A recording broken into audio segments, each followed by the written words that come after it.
Hi, everyone. Joel is very well known, I think, amongst the many of us in the London community. And Joel is sort of an example of an entrepreneur that really, for me personally, excites me and builds businesses that genuinely mean something and work hard to do something really different. Hopefully over the next sort of hour we're going to explore some of these reasons, some of these ideas, some of these strategies, and hopefully he can communicate to you why I think these ideas of transparency, of really strong values, of being open with your staff and with your employees and your customers are so important, as well as how to structure business, especially in the sort of modern unicorn climate. I've been a huge Buffer user ever since Joel first tweeted out the link. I went along straight to the landing page and queued up. As soon as Buffer for Business was introduced, we stuck it in the 3 beards, and the Buffer API powers all of the stupid emoji tweets that we send from unicorn hunts. So we have built a business on the back of his business, so we're very grateful for that. Thanks, Thank you so much for being here. Can we have another round of applause, please? Thank you. No. Yeah. Thanks so much for inviting me, and thanks everyone for coming along. It's really special to be able to be back here and chat about things. Cool. So let's start at the beginning. Little Joel Gascoigne, what was he like? Where was he from? Where did he grow up? Yeah, it's a great one. It's fun to be asked that because it's not often something that comes up. Yeah, so I'm Sheffield, born and bred, apart from there was 3.5 years as a kid where I lived in Japan, so that was kind of unusual. But that was from the age of about 4 to 7. Okay. And then, yeah, back in Sheffield for the rest of the time. And yeah, I guess a few things that for me, growing up, I got into computers, the internet and things fairly early, lucky to like get onto dial-up and things when I was like 9, 10. And it was about when I was 10 or 11 years old that I kind of started to get a little bit into online gaming. And that was really interesting because, you know, firstly it came from, I was always like, it was cool being in Japan at that time because, you know, all the stuff was so far advanced. So like the Nintendo entertainment system, all these kind of things. And then, you know, I was always playing the Game Boy in the car and things like that. So it was just a constant thing for me growing up. And then around, you know, 10 or 11, I was kind of discovered this world of online gaming, which was really amazing for me. So I would kind of, you know, be in one world in the day, being at school and hang out with friends, and then kind of come back home and end up going online in this other whole world. And that was fun. I ended up, so I played like Age of Empires was the main one. It was pretty good. And for those of people who don't know Age of Empires, what is it? Because I don't really. It's like a real-time strategy game where you kind of build up your civilization and then like battle other civilization. Pretty good. And then there was another one called Midtown Madness 2, which was like this racing game by Microsoft, and they had the Microsoft Gaming Zone, which was, and Midtown Madness was kind of interesting because it was not a huge game. Like Age of Empires would have like thousands of people playing at any time, but Midtown Madness was like in the hundreds. And so suddenly you kind of were able to get to know this community of people, and I ended up, you know, after a while you end up getting to know people, and then you find out there's like teams and like clans and things that people have. So I ended up like joining some of these teams, and eventually like ended up starting a team, and then that's kind of what led me to like web development, this whole world of the web and things, because after a while it just made sense to have a website for the clan, for the team. So that was when it kind of shifted for me from like gaming to like building websites and things, and just discovering that whole world. And then, you know, over then the next 2-3 years, it was kind of just gradually shifting from my excitement being all about the gaming to being like all about the coding and web development and things. And how old were you when you sort of built this clan website? That was when I was like 11 or 12 years old. So you've been playing for a couple of years before then? So. Yeah. Yeah. So how old are you now? Sorry, I'm 28 now. 28 now. And can we ask what your parents did? I mean, because it's quite unusual to have sort of dial-up back then. Yeah. My parents, so my dad is a noise consultant. That's what he's kind of always done. He started as a civil engineer and then kind of moved from that to noise consultancy, which is basically every building has like regulations around what sound insulation and everything you need to have. And so he helps the builders and people to make sure that they're within those regulations. And my mum, she's always done a mixture of translation, like Japanese English translation, and personal tuition, like teaching kids English and other things. So. But yeah, it was cool. I think my dad is quite scientifically minded, so I think he maybe noticed the like coding and kind of picked up on that, and I was very grateful. I remember one day he kind of brought home this like huge book. It was like the HTML Bible or something. It was like this thick, and he came and gave it to me and said, you know, you should maybe read this. And he didn't really know what it was all about, but he was encouraging it, which was really great. And have you ever seen your sort of first website ever since? Can you even remember what it was like? It's hard. Yeah, I think I can just about remember it, but I think it's not around anymore. Maybe in the Wayback Machine you can find it. But it was pretty basic. I started on GeoCities, which would let me like build websites without coding. Yep. And then that was kind of when I started playing around with HTML and things and changing little bits in it. Like you can jump into the code in GeoCities, stuff like that. So you were doing some of the sort of the old sort of script injections where you could kind of get GeoCities to break and then kind of exactly, and all the GIF stuff back then, which is like all the flashing lights and the marquee and stuff going around. Yeah. Did you have the under construction? Oh banner? yeah. That was a good Many different under construction GIFs. You seem to have quite a lot. And it was always under construction. It was always under construction. That was the beautiful thing.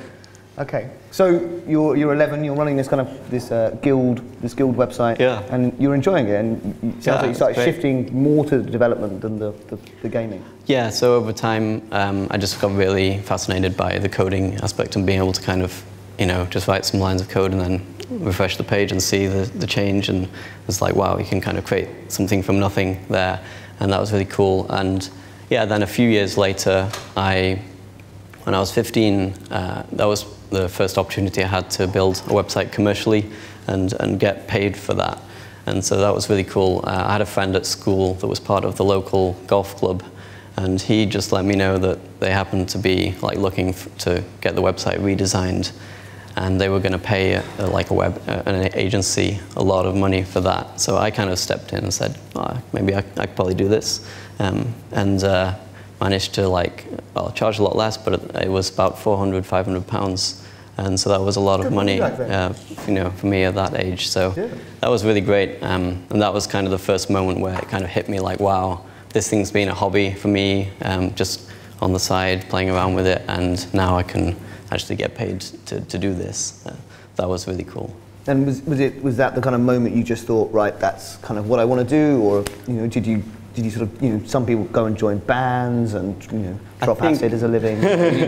Or you've always just been kind of on this kind of mission? Yeah, I think like through that journey, it was just pretty clear to me that that's what I was gonna do. I think, doing startups and things was not clear, or starting a company was not necessarily clear, but I knew that software and coding was probably going to be a key thing. I knew that just made sense to me. So you naturally went into A-levels? Yep, I did computing A-level, which was a fun one. I guess I did generally pretty good in my A-levels overall, but computing was the one where kind of got on really well with the teacher, and I ended up kind of knowing quite a lot, maybe a bit more than him, and he was really happy for me to kind of end up teaching some of the other people in the class and things. So that was really fun and quite straightforward for me. And then and just naturally from there went into I did computer science at University of Warwick, which is kind of what eventually brought me around to Birmingham, which is where I started Buffer. Okay, so you finish university, you go through your 3 years of hedonism and revelry and mad cramming. Yeah. And Goldman Sachs no doubt would have been banging on the door. The City of London. You would have a Warwick computer science degree, graduate. When are we talking? Early 2000s-ish, or mid 2000s? Yeah, like 2004 or something. Yeah, probably. And what do you thought? I'll just keep building golf clubs websites.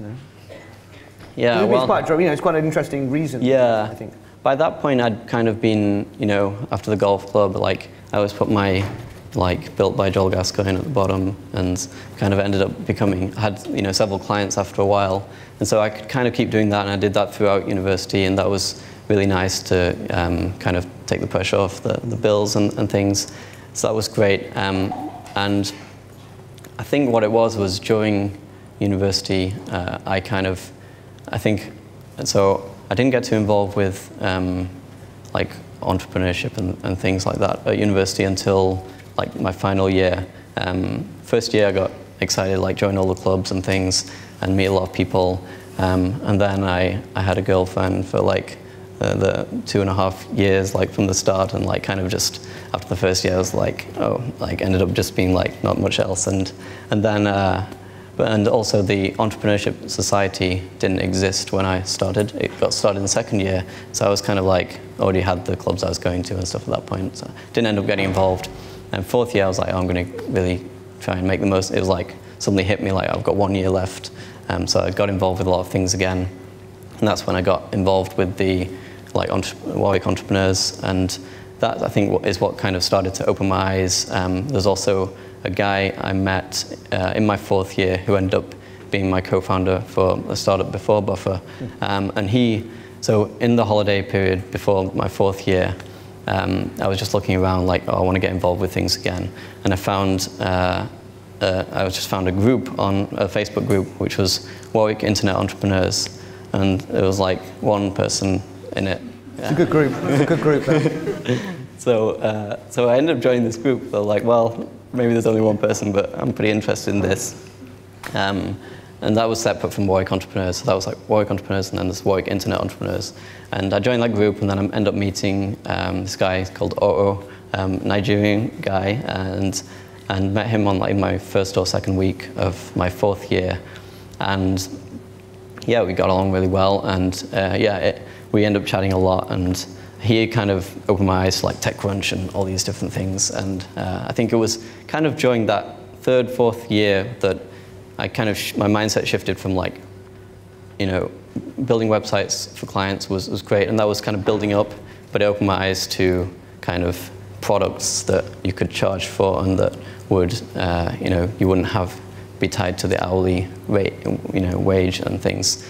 And so that group stayed as 2 people in the group for a good 3-4 months, and then then it started to grow quite a bit after that. And so you did a 4-year course. So did you do a sandwich course? Did you do a placement course? It was like 4 years to get a master's, so I ended up getting a master's, which is really cool. So it was just like 4 years of study here. And was there anything within the sort of the degree that you looked at, or you kind of now with the sort of hindsight would think, oh, that machine learning course that was run by that nutter, that would have been a good one to do, or the self-driving car lecture, probably should have gone to that. I think I was lucky that in my third and fourth year there was like a kind of dissertation like project, and I was able to, like, normally you'd have to do like really complex stuff like algorithm stuff and things, and but I managed to do a web-based project for both of those dissertation projects, and that turned out really great. So that helped me to really take things a lot further and go from like static websites to like really building web applications, having like login and things like that. So yeah, I think it was great. There was definitely there was not that much web-based stuff. It was like a lot of Java and C and things. But I think like the like deep algorithm, like computer science stuff is kind of useful for building things. But I think the other part that was just really useful was more the community, meeting people. I think I'm not sure if without that I might not have discovered these things and ended up on this path in a way. So you sound like you're undecided between whether or not college is a good idea or kind of college is a bad idea. I think maybe you don't need it, but I think it depends how early you kind of discover this world and get involved with it. And for me, I was not really aware of it like before college, university. And I think maybe today with like Twitter and social media, everything, it's probably a lot easier to end up discovering these things. And so maybe more often it's not as needed today.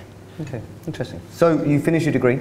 and you're confronted with the great wide world, and what do you decide to do, and kind of what was your rationale on that? So I had in my final year project was, I did it with like 4 other classmates, and we built a location-based social network. It was really fun. That would never catch on. No, no. It was a fun project. It was right when the first GPS phones came out, like the Nokia N82, N95 and things, and we ended up building this like web app and a Symbian mobile app, and it just completely drained the battery. Yeah.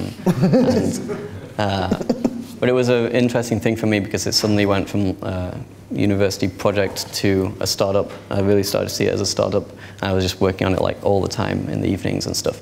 And then got towards the end of the year, and throughout the time I started to realize like my classmates that I'm working on this with don't see it like that at all. And it's like this interesting challenge and friction in a way where at the end I really wanted to spin it off into a company, maybe apply to Seed Camp or things like that. But I realized that that's not the path that other people were thinking about. They are thinking about the Goldman Sachs and things. So I had to kind of give it up, but that was the point where I knew like, okay, I have to do a startup after I graduate now. So that was kind of my aim graduating from university. And luckily I'd done an internship for it was like a research, I did the market research company, and they had offline surveys they did, and then they just recently started an online survey platform. And I did internship with them a couple of summers, and then they offered me some work, and they offered me full-time, and I was able to negotiate and do part-time, like 2 to 3 days a week. And so it was perfect. So I ended up going back to Sheffield, worked with them, but then I had like 2 to 3 days a week that I could fully work on a startup on the side. And I was kind of making a decent amount of money that like it was almost, you know, as much as other people, like some of the friends that I knew were kind of making the full week. So yeah, I was very lucky. It was a great setup for me to kind of have some stability but still experiment with startups. As you sort of were going through this kind of experimentation, I mean, you know, what sort of startups were you looking at, and what was your sort of rationale? I mean, you know, and I always think one of the kind of hardest skills to learn is kind of when to kill an idea, and you know. Yeah, I think I was very much like engulfed by the whole TechCrunch kind of story of, you know, just an idea and then it takes off and like you get a ton of users and you don't think about the business model, and it's just like, you know, don't worry about revenue, that comes later, and then you'd get some funding and it's like great, and so I think that was kind of a little bit the mindset I went into the first startup with, and what was it? didn't work out what it was at all. Called? Yeah, it's called One Page. It was basically, if you know about.me, it's kind of, it was pretty similar to that in a way, but it was also later on another idea was kind of, it was meant to be like your business card in the cloud, so you would kind of, you know, be able to exchange business cards digitally and have the contact information update automatically, all those kind of things. But yeah, many flaws and mistakes and things with that. What did you learn? What do you think was kind of big? Because I mean, it's great. That's a very common idea. Yeah. I mean, I think everyone, you know, from flavors.me to, yeah. You know, I've heard hundreds of people pitch to me these kind of new CVs are broken, sort of business cards are broken. Yeah. What did you learn, and how did you kind of recognize those? Yeah, I learned quite a few things. I discovered the Lean Startup during that time, which was really key for me. That changed my mindset a lot, but I think definitely making all the mistakes like that Eric Ries talks about, of like, you know, not validating things, not talking to customers, just assuming that I knew what problems were and building things out, spending months building things without really testing it at all. That was a key mistake. I think one of the key like actual user things with One Page that was really just a big challenge, which I think all of these kind of sites have, is there was no reason to come back. Mm-hmm. User retention was like a disaster. It's like, you know, you create this page once and it's fun and like it seems kind of useful. Maybe you put it in your email signature or like in your Twitter bio or something. But there's no reason, that doesn't trigger enough like traffic and things. It's not really. Yeah, there's no reason to come back and use it. And I think that's what About.me tried to solve that in a few ways by introducing like different things you can I don't know what it was, but yeah, that was a key challenge that we saw. Yeah. And how long did you kind of keep going before you sort of thought, nah? Too long. It was about a year or so, and then I also learned a lot about like working with a co-founder as well, and so yeah, that didn't work out as well. So that was a tough thing that kind of had to go through. Like we talked a lot, and yeah, it was kind of not working. So it got to a point where I realized, oh, gonna have to go and have this conversation. And we were in Birmingham at the time, and we were being pretty frugal. We didn't really have much money at all, and like at one point I kind of quit my the contract work that I had to work full time on the startup. And yeah, so we were actually living together as well. So yeah, I kind of had to make that call and like go back and say, yeah, it's not going to work. So yeah, and then I was like, it was kind of awkward for a couple of weeks, and I went off and found my own apartment somewhere else. But now, like after a while, it's been really good, and we're on really good terms, and we've kind of met up quite a few times since then. So yeah, it's great. But it was definitely a good learning experience. Like that was another key thing for me with OnePage that I think, that the co-founder relationship aspect, and then the lean startup and like whole like user retention side of things, those were like the two key pieces that I think then I kind of had going into Buffer that made all the difference in a way. I couldn't have started Buffer in the way that I did without having gone through that. Yep. Yeah. And so we do come to Buffer. Yeah. So and how does Buffer kick off, and why and what? Yeah. So I was. So after OnePage, I had that chat with my co-founder, and we ended up, I was pretty happy for him to just go with it and me to step away. But then we talked, and kind of he was happy for me to go ahead with it, and we kind of changed the equity split a little bit. So I was in this weird situation where I now had like full control to do what I wanted to do with OnePage if I wanted to, and we'd got to maybe 9,000 or 10,000 users over that year. So it was kind of, felt like there's something to work with there. So I had this interesting challenge of like, do I try and work with that? And I did for a little while. I tried a few different things, completely changing the idea. And I knew from like the lean startup by that point that I needed to just experiment a lot and like be really quick to get ideas out there, validate them more quickly, speak with people, with customers. So I did that for a little while, and it just felt like, it was maybe not quite working. But the other part was, even for the first 4 or 5 months of Buffer, I still kind of saw it as completely as a side project, and I was still thinking that I was going to go back to OnePage at some point. So you were still kind of thinking that OnePage was the big success that would happen. Yeah, yeah. Sort of Buffer for a while. Was a kind of a tool almost. Yeah, and yeah, exactly. And then what happened was I just had this little idea that kind of came to my mind. So I'd been using Twitter for a while doing OnePage, and just sharing all the different things along the way, different challenges and learnings and things, and just it was a great way to meet people and things.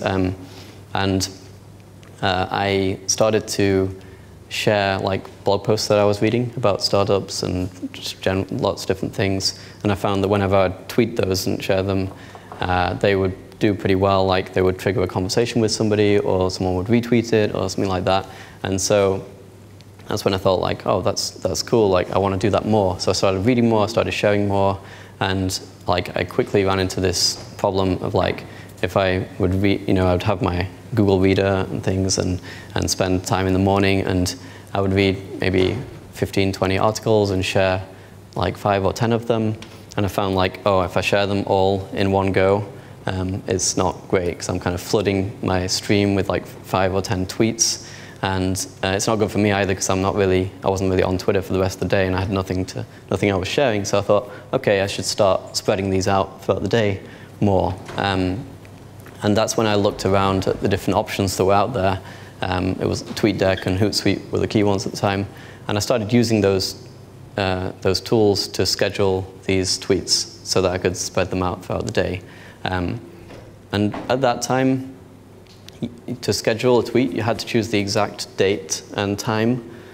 So I ended up had a notepad I would write in. I would write down the last tweet that I'd scheduled.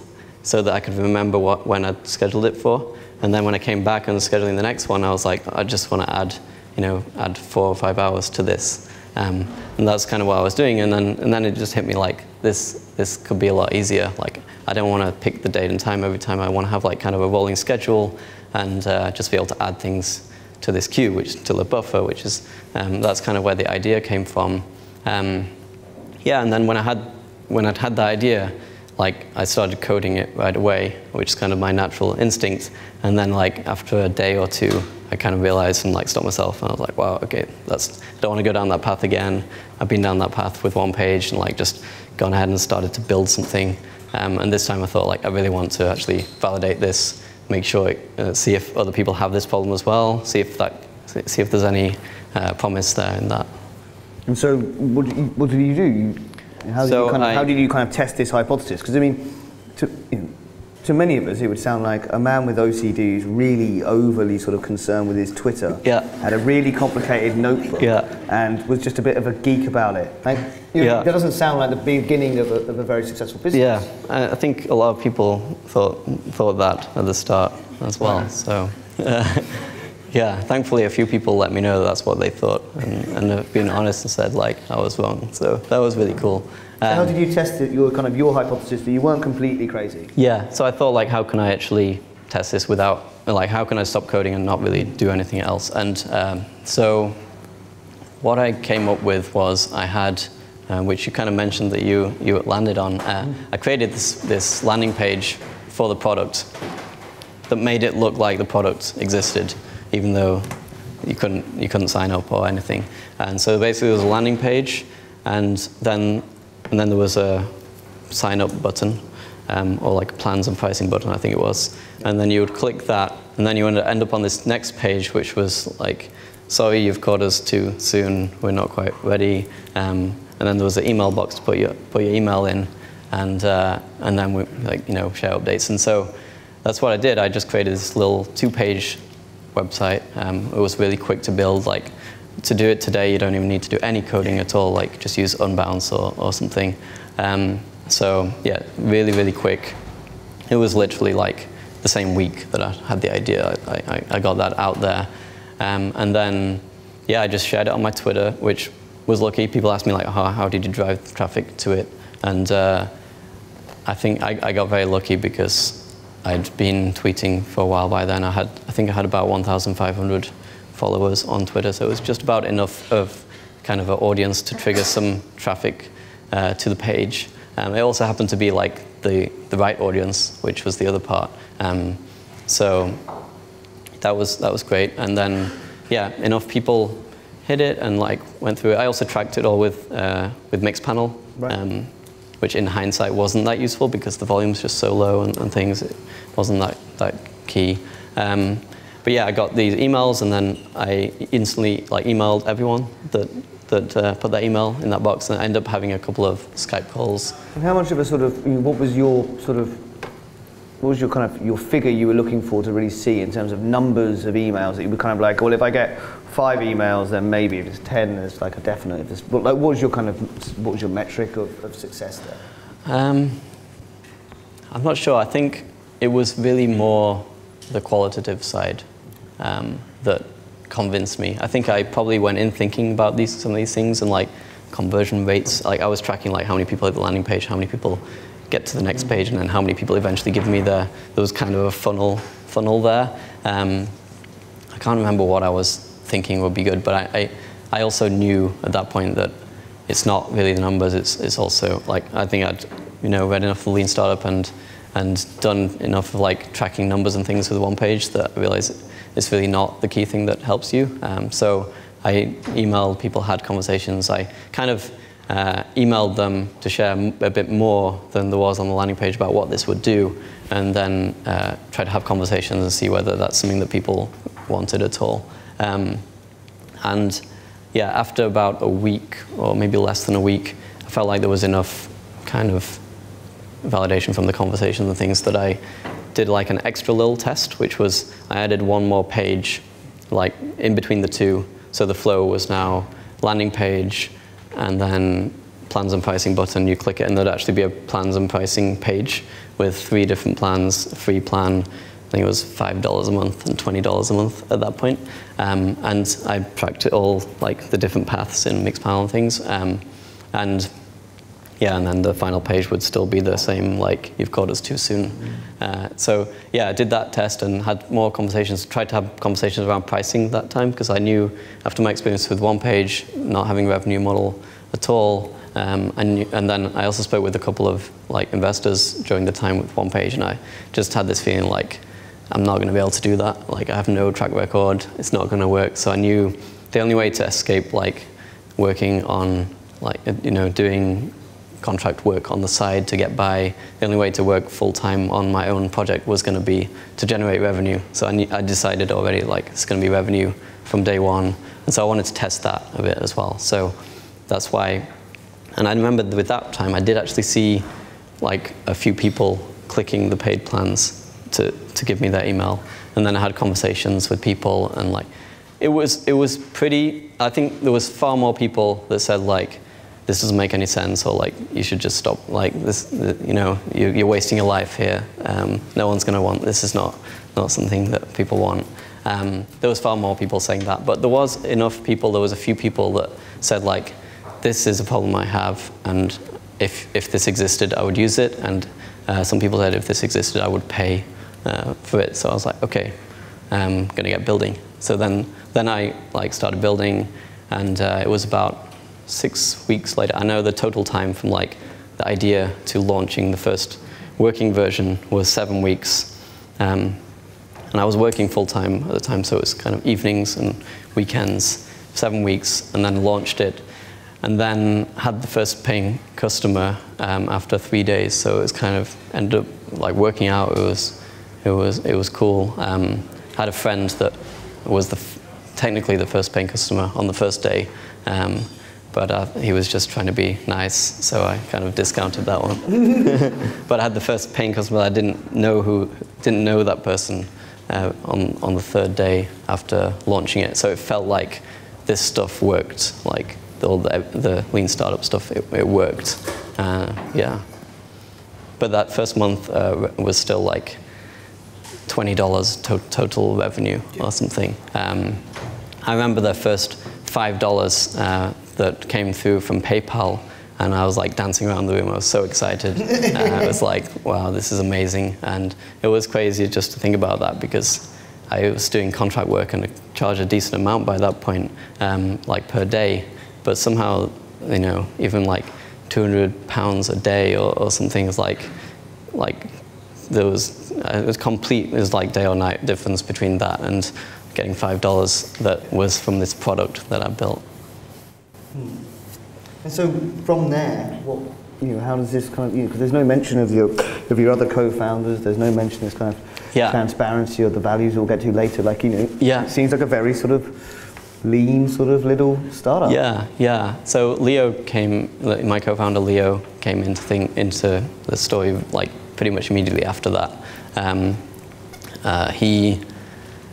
We'd been in touch from Warwick Entrepreneurs, and we'd always kept each other up to date on the projects we'd played around with and things, and tried to help each other out. And he just hit me up on Skype one day, which is like the first month after launch, or even earlier maybe, and just said like, how's it going and things. And I said like, it's getting interesting. It's kind of feels like something's working here. And so he was really interested with that, and he kind of said, oh, like what? So what are you doing next then? And I kind of knew that. So it was maybe like towards the end of the first month, and 3 or 4 people started paying. I think I had 4 paying customers in that first month. 4 people upgrade in that first month, and so I knew there was at this point where if I just keep building stuff, like it's not necessarily going to be the best return. Like it's already proven that some people are paying for it. It's already useful in its current very minimal. It was like it was one. You remember? It was like only one Twitter account. Yep. No analytics. Nothing. I remember like the upgrade process was kind of fun. It was like trying to be really lean, and probably just a little bit lazy as well. So there's like it was PayPal at the time that I used, and PayPal has like all this code that you can use to detect when someone's paid you and then trigger off some kind of process and like upgrade them and send the email and things like that. But I knew that would take a bit of time. I'd played around with it a little bit before, but I knew it was not necessarily the easiest thing. And I also thought, like, why work on making it a great experience when you upgrade, when I've no one that's upgraded yet? I can try and actually get to the first person that upgrades and spend the time on that instead. So yeah, what happened when the first 10 or 20 people upgraded to the like paid version of Buffer was they would like, all I did was that they could actually start paying me on a subscription. So they would pay, but then nothing would happen. So they would start paying me, and nothing would change in their like account or anything. They wouldn't get an email, nothing at all. And so like, and then as soon as I saw it come through, I would scramble to like. So I would get the regular email from PayPal about getting a payment, and then I would dance around the room a little bit, and then I would calm down and like rush to the database, switch them over to the right account, and then send them an email myself. So I was doing all these things, but it definitely got to this point where I knew that I needed to do a little bit on marketing as well as keeping building out and fixing things and stuff. And that's when like Leo just said like, oh, I could do that. And like he was kind of, so when I was in my 4th year, he was in his 1st year. Wow. Okay. So we were kind of lucky to end up meeting. So he was, you know, just not necessarily like a ton of experience or anything. He was just like, I can figure this out. Like, I'd love to give it a go. And so it was cool. It started off, you know, after my experience with previous co-founder, I knew that I wanted to, you know, be a little bit more thoughtful and deliberate about things. So, and Leo was great with that. He was very happy to, you know, I actually had a conversation with him. I asked him, like, you know, what do you want from this? And he said nothing. He just wants to have the experience of playing around and trying to make this work. So there was no equity, nothing at all to begin with. And it started out very like small, very lightweight. It was 30 minutes here and there, like a few days a week, just helping out with blogging and starting to tweet from the main account more and things like that. And then, yeah, it just quickly grew, like really snowballed over time, and Leo just got really, really excited by it, and we found so much more that we could work on the marketing side and really try and make that side of things work. And yeah, we just discovered that we really worked really well together as well. So within a few weeks or a month, it was like he was working just as much as me, and it was clear that that's kind of working. So we ended up like, actually I think the real chat was triggered by, we decided to apply to Y Combinator a couple of months later, and we knew that Y Combinator was not that keen on like solo founders. So it kind of triggered this conversation, but by that point it was kind of, we were clearly co-founders of this thing. So we had the conversation, and like, I mean, I can share it. We came to 65-35 equity split, and we were both really happy. And yeah, we decided to keep going from there. Growth was very sharp for you guys, I think. Yeah, I think before we went to San Francisco, we were probably maybe doing like, I think in terms of revenue, we were probably doing like $2,000 or $3,000 like US dollars a month in revenue. So still pretty small. Yeah. It was like literally just to the point. I remember it was a pretty big mistake. We got to the point where we could afford to live in Birmingham, and then decided to fly to San Francisco and try living there, and it didn't work out too well. It's an interesting way to spend the money, for sure. Yeah. So you arrive in San Francisco, sort of, you know, new kids from the Shire. Yeah. You know, and how did you sort of orientate yourself and sort of, you know, begin to network and begin that process of fundraising and finding the angels? Yeah, we like did Airbnb in a few different places. We could only ever get just like one room in someone's place where they were also there. and we just like turned up and said like, oh, there's two of us, and do you have an airbed for one of us? Yeah, but we just tried to reach out to all the different people that we knew. We got quite lucky with like a few people. One of the key people that we met really early on was Heaton Shah from Kissmetrics and Crazy Egg, and yeah, so we ended up managing to get, I think we got frozen yogurt with him and chatted about like how it's going and stuff. And I think just before that point we'd managed to, one thing we did when we first arrived was we sent an email to all of our users. We had an email we were sending anyway about some product updates. And we just decided to put at the bottom like, oh, P.S. we're in San Francisco. Let us know if you're around. So that was really cool. I ended up meeting some customers through that. But then also someone that was using Buffer also happened to be an angel investor. And he emailed back from that and said like, you know, I'd love to chat about how it's going, like where do you see this going and things. And at that point, we'd been like completely dismissed the idea of fundraising, but we got pretty good at pitching users and doing like that whole content marketing thing. So we ended up meeting up with the guy who was really, really helpful. But I remember we met up with him and like he asked us to share, like basically to pitch Buffer, and we ended up just pitching him as if he was a user. We were saying like, oh, you know, you can do this, it's really cool, like this will be really helpful for you. And we realized like that's not at all what investors are interested in. They want to know like what's in the future, not like what can happen now. And we hadn't thought about that at all. So it was something like, wow, I'm not really sure. So that was a good learning. And then that was when we started to think, oh, maybe it makes sense. And yeah, speaking with him, speaking with Heaton, speaking with a few other people, we kind of started to realize, oh, like, also it was getting to this point where the growth had been continued pretty rapidly from there. I think we were doing like 30 to 40% month-over-month growth around that time. Okay. So it was growing pretty fast, and I was still the only person doing like all the development, design, databases, scaling it, everything, and it was definitely becoming like a bottleneck. We knew like a ton of things we needed to build out and to grow that were validated, but we just couldn't do it fast enough. So that's when we realized it makes sense to try and find someone else that could join us, especially on the technical side. And we realized we couldn't even afford to live in San Francisco ourselves. We were like digging into Leo's savings. I didn't have really much savings, and luckily Leo was happy to spend pretty much all of his. So I ended up spending a lot of his savings. And yeah, it was a pretty tough time just in that like few weeks there. But yeah, we realized that it made sense, so we started actively trying to meet more investors and get through to people, and made so many mistakes, like cold emailing investors just doesn't really work too well. And we end up having some meetings and like hearing people say like, oh yeah, like stay in touch, I'd love to see, like, you know, this is cool, like let's see, you know, how this is going, let's stay in touch, keep me updated on things. And didn't realize that is a no. So learn these things.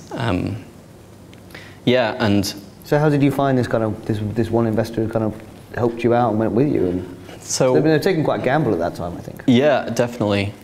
So what happened was we were trying to pitch investors, and the big chat, one of the hardest like points we went through was we realized like, you know, for an investor you kind of have like three key things that you might be looking at. Like one is the vision, one is the team, and one is the traction.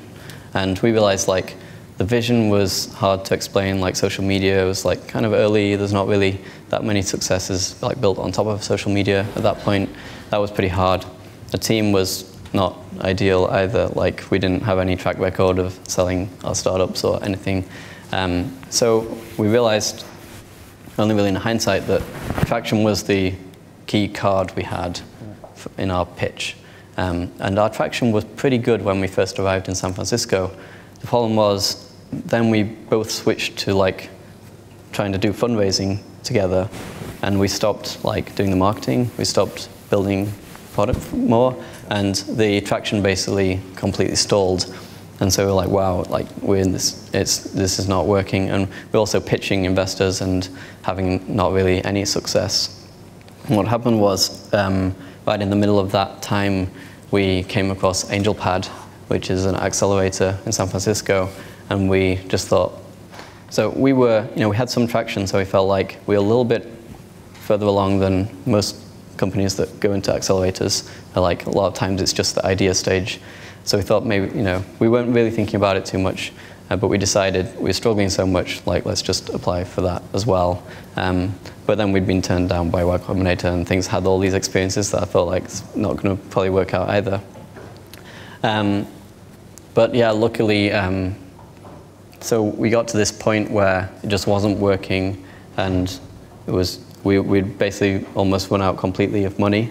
We also only had 3 months on the like without a visa in the US. You have to leave after 3 months. Yep.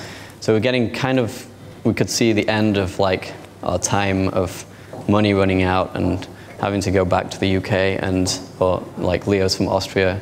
We knew like maybe it's not going to work. We maybe have to go back, and I didn't have an apartment here anymore or anything, so I'll probably just have to go back to Sheffield and live with my parents. Yeah, so it was like this moment where we thought we had like 2 weeks of time remaining that we thought we can try and give it a go. And what we decided was that one of us would fully focus on the fundraising side, one would fully focus on the marketing and product side, and see if we can like trigger this spike of traction a bit and like show that and things. We thought like that's the only plan we could have at this point. And then it was like, that was like, I remember it was a Saturday morning, we were discussing this plan, and luckily, yeah, it was that afternoon that we got the call from AngelPad, and they said, do you want to come on board? And so we were like, yeah, let's do it. And so that saved us completely. So we got 120K of investment at that point, and we still hadn't incorporated. So they said, like, where should we put this 120K? And we thought, like, how does this work? I'm not sure. So we had to like set up, had to incorporate, set up a company bank account so that they could put this 120K somewhere. But yeah, that changed everything from then. Wow, awesome. We're kind of running desperately out of time, and I'm going to turn it over to questions. At what point did you start having conversations with the big dogs like Facebook, Twitter, and all those guys? And at any point did you think to ask them what they thought you should build, or vice versa? What were those conversations like in terms of building your product? Yeah, that's a great one. Yeah, we were quite lucky when we first got to San Francisco. We managed to go and visit Twitter and chat with them, and yeah, we've been in touch quite a bit from that fairly kind of early stage. I think it's one of these things where it's a balance of they've been in touch and we've tried to get in touch, and it can be a bit hard to get through and speak with people and things. But yeah, it's very much aware of what they might, what they would ideally like, and they have these marketing developer partner programs and things, and we are a partner with some social networks, we're not yet a partner with other ones. We know what they need. One key thing is, for example, is letting people create ads from within Buffer. That's a key one that makes sense, and it's kind of a requirement for the Facebook ads developer partner program. So yeah, that's the kind of thing where we're definitely trying to weigh up all these things and keep those conversations going and things. And yeah, I think it's really key. Yeah. Huge thank you to Joel for being so beautifully transparent. Thanks so much, Ben, and thanks everyone.